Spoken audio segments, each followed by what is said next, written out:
اهدنا الصراط المستقيم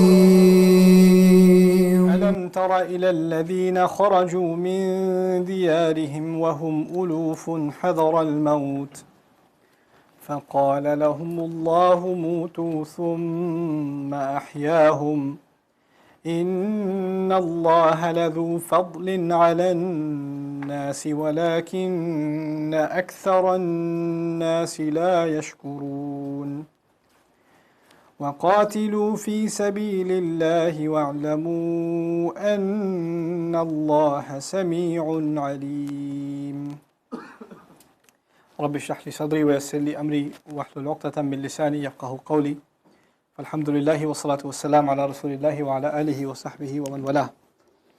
As I was translating in flow in the previous session, I skipped the ayah 241, so I'll go back to that. وَلِلْمُطَلَّقَاتِ مَتَاعٌ بِالْمَعْرُوفِ حَقًّا عَلَى الْمُتَّقِينَ كَذَلِكَ يُبَيِّنُ اللَّهُ لَكُمْ آيَاتِهِ لَعَلَّكُمْ تَعْقِلُونَ. And for the women that have been divorced, there are things, mata', supplies, utilities, things to enjoy that should be given to them bil-ma'ruf in general. Meaning at the end of the entire conversation about divorce, Allah says the general principle is when women are divorced that they should be provided with services, they should be provided with a means to live a decent life. By extension, this actually even applies to the Islamic State. That in Islamic society, divorced women are supposed to be taken care of, not just by their families, but just as a responsibility on society altogether, because this is a society of people that have taqwa, haqqan ala al-muttaqeen, a right that is mandated on to the people that have taqwa. Now, coming back to the end of this discussion on taqwa and the ayat being clarified by Allah Azza wa Jal, we go back to the discussion on the larger problem, and that is of engaging the Quraysh in battle. And we looked before at Bani Israel in this surah as what not to do, not as an ummah. But now we're going back to their same example again from a different point of view. This time we're going back to them because Allah will teach us lessons through not only some of their failures, but some of the heroes in Bani Israel also. Among the followers of Bani Israel, there are role models for us as well. So it's not just that Bani Israel is always referred to in the state or in reference to the criticisms Allah has for them, but even those who believed and stood next to the prophets ﷺ, and stood by them, they are actually role models for us. They're our heroes as well.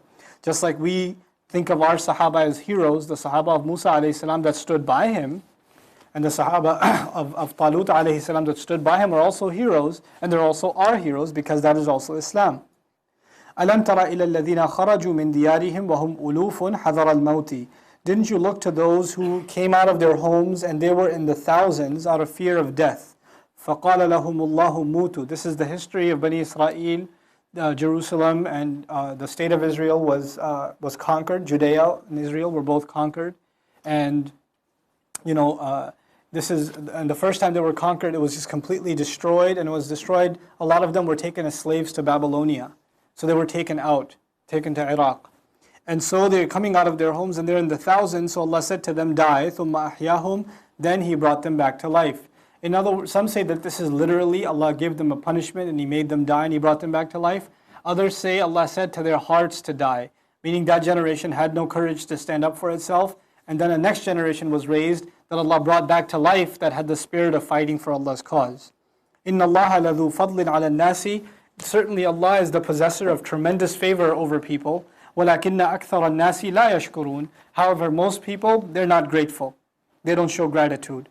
وَقَاتِلُوا فِي سَبِيلِ اللَّهِ. And you all fight in Allah's path. Allah is going to make reference to those who left their homes, and they were in the thousands, but they didn't fight. The Sahaba have left their homes too, and they will be told to fight. وَقَاتِلُوا فِي سَبِيلِ اللَّهِ وَاعْلَمُوا أَنَّ اللَّهَ سَمِيعٌ عَلِيمٌ. And you had better know that Allah is all-hearing, all-knowing. مَنْ ذَا الَّذِي يُقْرِضُ اللَّهَ قَرْضًا حَسَنًا. This is one of the first expressions in the Quran for infaq.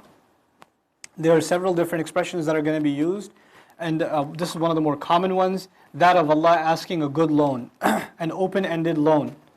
Allah is asking not just infaq in terms of mal, but infaq in terms of life also. We do infaq of anfus as well. We spend ourselves, our time, our money, our energy, our career, our talent in the sake of Allah, and He's saying that this is a loan. In other words, I'll pay you back. And by using the expression loan, He's alluding to the fact that we're kind of greedy. just giving it is not enough for us. We should just, out of loyalty and gratitude to Allah, we should be ready to just give. But he uses the word يُقْرِضُ اللَّهَ قَرْضًا حَسَنًا. Give Allah a good loan. It's supposed to embarrass or put the, make the believer check his or her own integrity. How can Allah ask me for a loan? What is he, how low does he think of me that he's asking me for a loan? Me knowing full well everything I own belongs to him. But I've become that greedy that Allah uses this language, that he has to promise me that he'll pay me back. مَنْ ذَا الَّذِي يُقْرِضُ اللَّهَ قَرْضًا حَسَنًا فَيُضَاعِفَهُ أَضْعَافًا كَثِيرًا فَيُضَاعِفَهُ لَهُ أَضْعَافًا كَثِيرًا. Then he will multiply that loan multiple fold over. وَاللَّهُ يَقْبِضُ وَيَبْسُطُ. And Allah constricts and expands. Meaning, people give rizq. This is a hint in this ayah. When people give rizq, or give from the rizq they spend in the path of Allah, Allah increases their opportunities. He expands the business. He lets them open up a second location.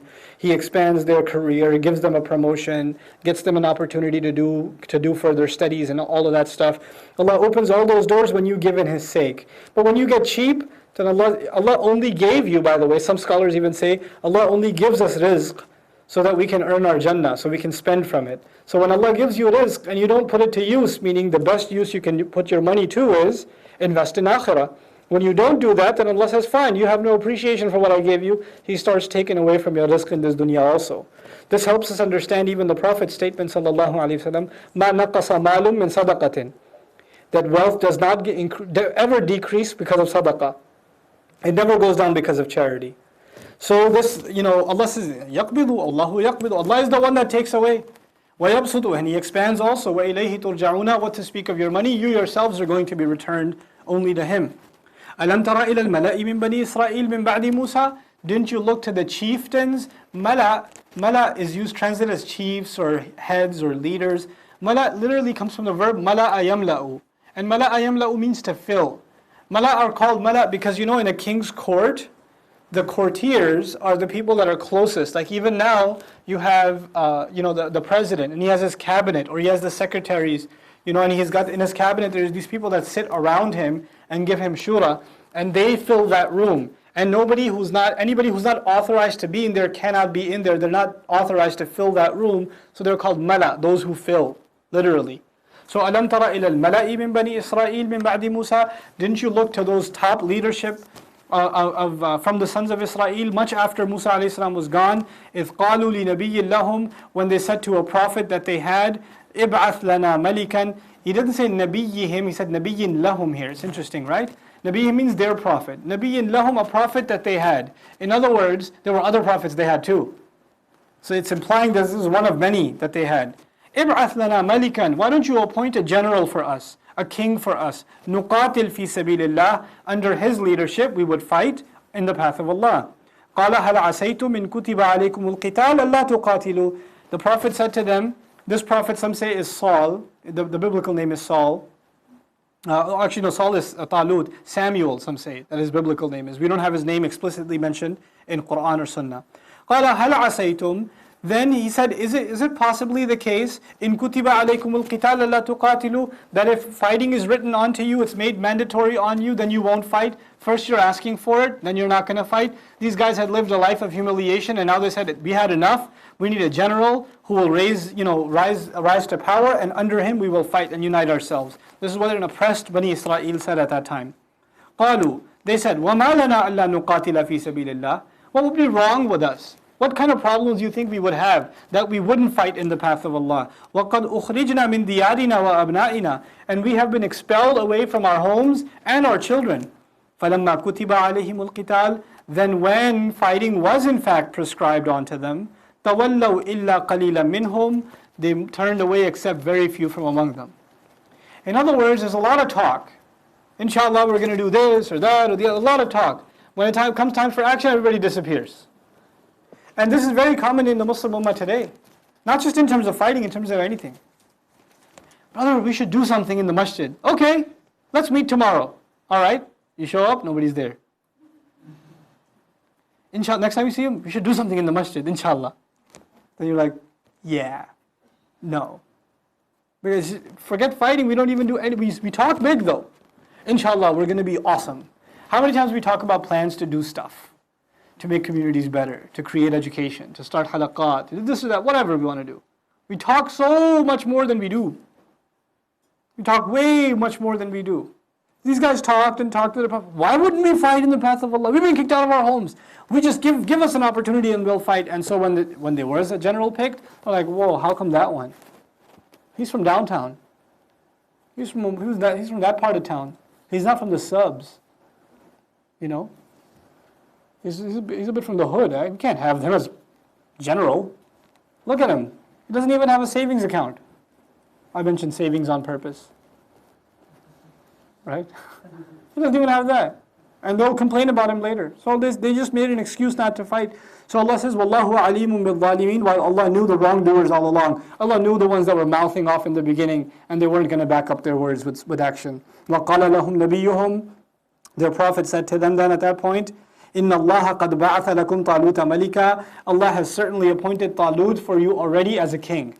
Or as a general, you could understand here as general. قَالُوا أَنَّا يَكُونُ لَهُ الْمُلْكَ عَلَيْنَا, how come, they said, he could have any authority over us? For him, لَهُ الْمُلْكُ أَنَّا يَكُونُ الْمُلْكُ لَهُ عَلَيْنَا أَنَّا يَكُونُ لَهُ الْمُلْكَ عَلَيْنَا. It's like they're shocked. Him? He's going to have authority over us? Really? Let's see what qualifies him. وَنَحْنُ أَحَقُّ بِالْمُلْكِ مِنْهُ, and we are far more worthy of having dominion and kingship than he does. وَلَمْ يُؤْتَ سَعَةً مِنَ الْمَالِ, and he doesn't even have a lot in terms of wealth. To launch his political campaign, he doesn't even have any funds. Why is he going to be president over us? How is he going to be a general over us? قَالَ إِنَّ اللَّهَ اصْطَفَاهُ عَلَيْكُمْ. He said, no doubt about it, it is Allah. He selected him over you. The word used for choosing here is istifa. Istifa in Arabic is different from ikhtiyar and ijtiba. There's three words for choosing. There's istifa, there's ikhtiyar, and there's ijtiba. Istifa is used when you choose someone purely on your own accord with no outside influence. Like I go to the grocery store and I pick out oranges instead of bananas. And somebody asks me, why'd you pick the oranges? I say, because I like oranges. So then my wife says, give me a logical explanation for why you don't want to pick the bananas. I have two explanations. One, I don't like bananas. Two, that you like them. Right? So okay, but the idea is, yes, I really am kidding. Okay, so but the idea is, your choice is your choice. Why you bought a dark color shirt? Why didn't you buy a light color shirt? Why did you buy this car and not that car? You may have some logical reasons, and at the end, it may be just your preference. I like cake, I don't like ice cream. It may be your preference. Now, when it's your own preference and there's no logical explanation necessary, there's no logical explanation. The only explanation is it's your choice. That's it. Then the word istifa is used. A choice that is purely your own. The choice of this word here, the istifa of this word here from Allah, is very powerful. Because it illustrates to Bani Israel, listen, you have no say, no rationale. You don't need to be provided with a rational explanation that satisfies your intellectual curiosity as to why this prophet has been picked. Allah has done istifa of him. This is purely Allah's choice. Here's what you have to say about that. Nothing. Inna Allah astafahu alaykum. وَزَادَهُ بَسْطَةً فِي الْعِلْمِ وَالْجِسْمِ. And above and beyond that, even though that's not the reason Allah picked him, but you're looking at all of his negatives, He has increased him in terms of, He's given him a lot of strength and vastness in terms of his knowledge and his physical ability. He's strong also. He exudes confidence. When people see him, he symbolizes strength too, and knowledge and strength. وَاللَّهُ يُؤْتِي مُلْكَهُ مَنْ يَشَاءُ. And I'll explain it to you again if you didn't understand the first time. Allah is the one, He in fact gives His dominion to whoever He wants. You have no say in that. وَاللَّهُ وَاسِعٌ عَلِيمٌ. And Allah is all-encompassing, all-knowledgeable. He knows the entire population and He made the right choice. وَقَالَ لَهُمْ نَبِيُّهُمْ. And their prophet said to them, إِنَّ آيَةَ مُلْكِهِ أَنْ يَأْتِيَكُمُ التَّابُوتُ. A sign of His legitimate kingdom, dominion, will be that your chest, not literal physical chest, but treasure chest, like box chest, will come back to you. The taboot will come back to you. When the Assyrians had destroyed Jerusalem and they destroyed Masjid al-Aqsa, this chest had actually some of the staff of Musa alayhi salam. They say it has a ring of Sulaiman alayhi salam, the tablets that were revealed by Allah Azza wa Jal. Some artifacts that had sacred value to the believers were inside this thing. And so what the invaders did, the Babylonians did, is that they took this chest as a souvenir of their victory back to Iraq. And what Allah did, the Israeli account of this is that in Iraq a disease spread. People just started dying left and right. And then people said, because they were pagans, they said, oh, this box is cursed. It's because of this box that we're dying. So they put it on the back of a cart that's being pulled by a bull, and they just mush and just go, get out of here. And so miraculously that cart ended up back in the hands of the Jews. And Allah said a legitimate sign of His kingdom will be this tabut will come back to you, and it did come back to them. So it was legitimizing that in fact He will be the rightful king. Because you know Bani Israel have a habit of not following prophets until they see living proof, and even then they have a hard time. And so that tradition, that sunnah of theirs is continuing here. So فِيهِ سَكِينَةٌ مِّن رَبِّكُمْ. In that box, in that tabut, in that chest will be tranquility, that's a special tranquility from your master. In other words, when they see the asa of Musa, when they see the tablets, when they see the ring of Musa, when they see these things, they'll be back at, oh, subhanallah. The iman increases. Just like we see sakina when we see Hajar Aswad. We get sakina when we're at the Zamzam. You know? فيه سكينة من ربكم وبقية مما ترك آل موسى وآل هارون. And it has in it remains of what the family of Musa and the family of Harun left behind.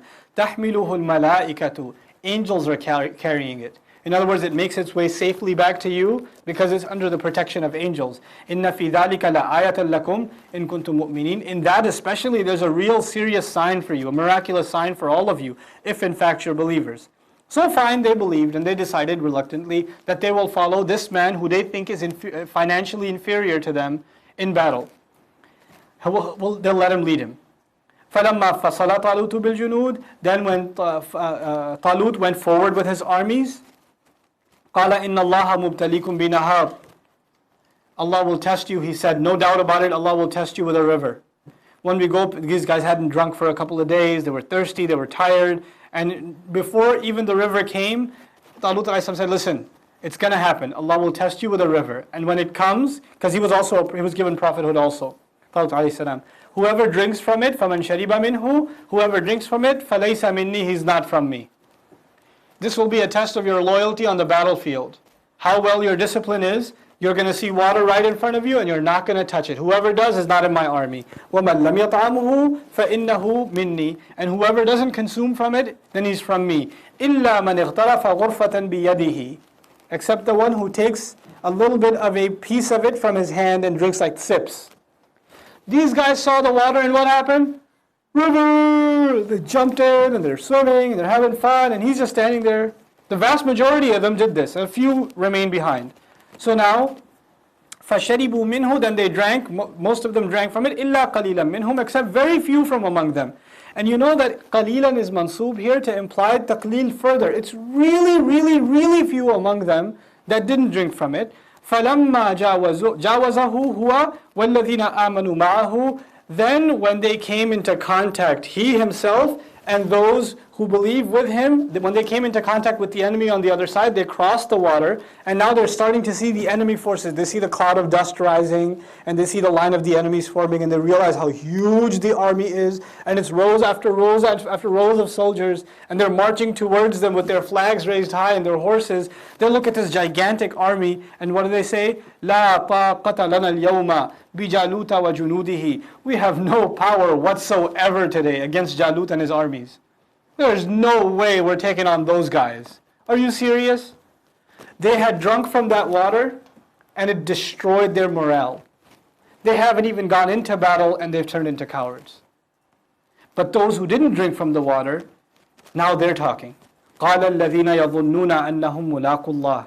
Those who were convinced, who had full confidence that they're going to be meeting Allah, not Jalut. They're going to meet Allah. They said with full confidence, كَم مِّن فِئَةٍ قَلِيلَةٍ غَلَبَتْ فِئَةً كَثِيرَةً بِإِذْنِ اللَّهِ. How many times has there been a very small group? How many of them were there in history that dominated a large group by Allah's permission? I remind you, this is not just the history of Bani Israel. This is Allah talking to the believers before they go into the battle of Badr. In Badr, we're going to be a small group taking on a large group. And Allah says, before you go into your Badr, let me tell you about a Badr that happened thousands of years ago. Maybe you'll get a pep talk out of that. Maybe you'll get a little motivated from that Badr. It's not the first time I've made this happen. So those believers said back in the day, كَم مِّن فِئَةٍ قَلِيلَةٍ غَلَبَتْ فِئَةً كَثِيرَةً بِإِذْنِ اللَّهِ وَاللَّهُ مَعَ الصَّابِرِينَ. And Allah is with those who have sabr. Meaning, we have no power, but Allah is with us. We have all the power. They have no power. They don't have Allah with them. وَاللَّهُ مَعَ الصَّابِرِينَ. وَلَمَّا بَرَزُوا لِجَالُوتَ وَجُنُودِهِ. When they came forward and faced off with Jalut and his armies, قَالُوا, they said, and even if you have strong iman, and you fully believe, and you believe in the unseen, it's very hard not to be intimidated by the colossal armies that are standing in front of you, and they're looking right down in your face, and they all have like metal armor. Jalut basically was famous that he had Goliath, right? He had this metal armor. The only thing you could see is his piercing eyes. That's all you could see, right? So they see these and he was like supposed to be unusually tall, like it was a gigantic dude. So they see this colossal army and the guy in front of them, the biggest guy in front of them, and they say, whoa, Rabbana, our master, this is the believers talking now, Afrigh alayna sabran, pour patience onto us. Afrigh alayna sabran. Faragh is to empty a bottle. It's like patience is a container. Ya Allah, take that container and drench it onto us so we are drenched in sabr, we don't run. Make us patient. Because we need to be drowning in sabr, right? We need to be drowning in sabr, right? What a beautiful expression. Afrigh alayna sabran, wa thabbit aqdamana, and make our feet firm. Don't let us move from here. Keep our feet cemented so we don't retreat. Wansurna ala al-qawmi al-kafirin, and aid us against the disbelieving nation. That history repeated itself. The Muslims are standing in Badr. They see the armies rise. They're 3 times their size or more. They're all well equipped. They all got horses. They all got swords, shields. And they're supposed to remind themselves, رَبَّنَا أَفْرِغْ عَلَيْنَا صَبْرًا وَثَبِّتْ أَقْدَامَنَا وَانصُرْنَا عَلَى الْقَوْمِ الْكَافِرِينَ, and aid us against the disbelieving nation.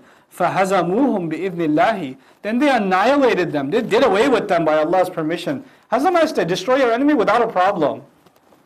Like they were so terrified, Allah says, they swept the floor with those guys. They finished them, killed them off.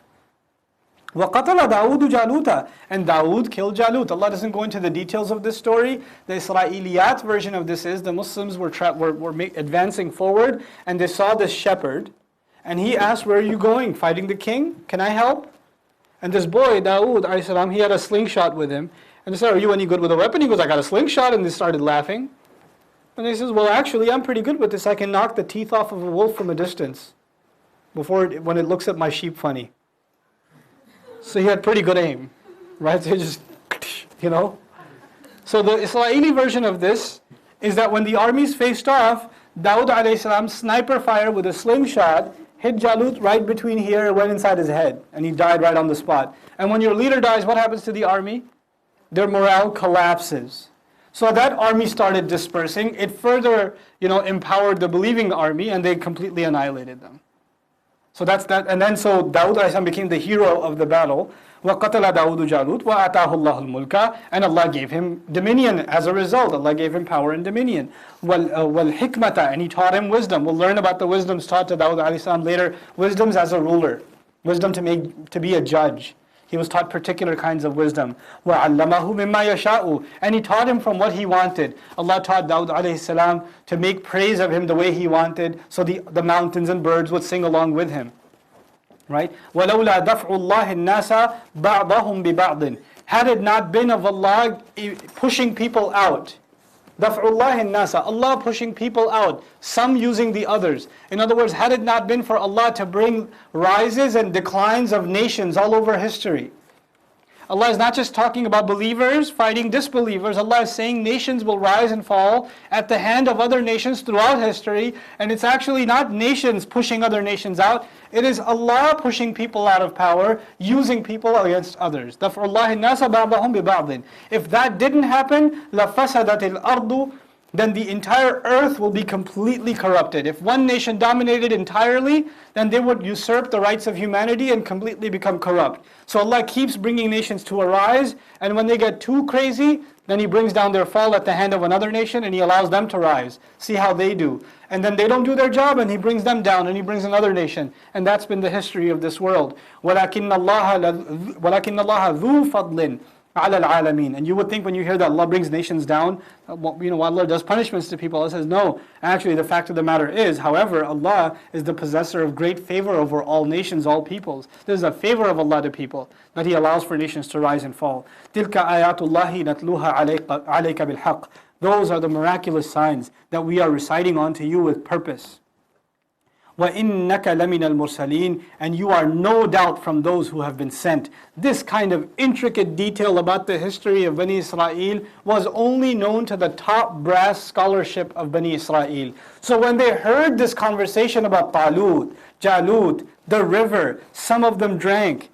Dawood killed Jalut, then Allah gave him kingdom. These are historical, very, very intricate details in Bani Israel's history, where 300, 400 pages of chapters are written, and if you ask a scholar to summarize them, he'll probably reduce them to 50 pages. Quran did that in 3 ayat. It summarized the entire historical account in 3 or 4 ayat. They're looking at it and he got all of it right.